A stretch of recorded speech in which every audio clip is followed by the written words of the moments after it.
জ্ঞানী মানুষরা জানেন 2023 সালে ভূত চতুর্দশীর আবহে মুক্তি পাওয়া পর্ণশবীর সাপ এবং 2024-এ তার পরবর্তী অধ্যায় নিকষ ছায়া, এই দুই পর্বের পরিচালনায় দায়িত্বে ছিলেন নির্মাতা পরমব্রত চট্টোপাধ্যায়। তবে নতুন সিজনে বদলেছে এই পরিচালকের দায়িত্ব।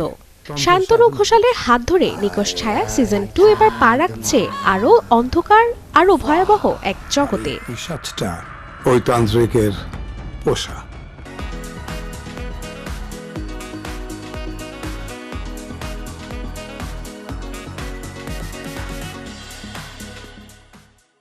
সম্প্রতি মুক্তি পেয়েছে নতুন সিজনের ট্রেলার, যেখানে বড় আকর্ষণ হয়ে উঠতে চলেছে গেনু, যে চরিত্রে অভিনয় করেছেন পল্লব মুখোপাধ্যায়।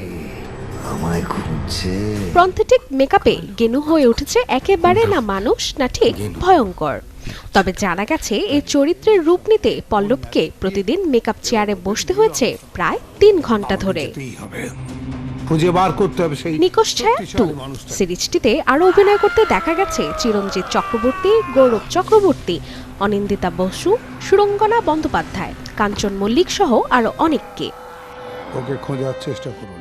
মানে জানা গেছে চলতি মাসের 23 তারিখ থেকে ওটিটি প্ল্যাটফর্ম হইচইতে স্ট্রিমিং হবে সিরিজ নিকষ ছায়া 2। এখানে তো কোনো পুজো। Desk report, channel 24। এটা সব সাধনা।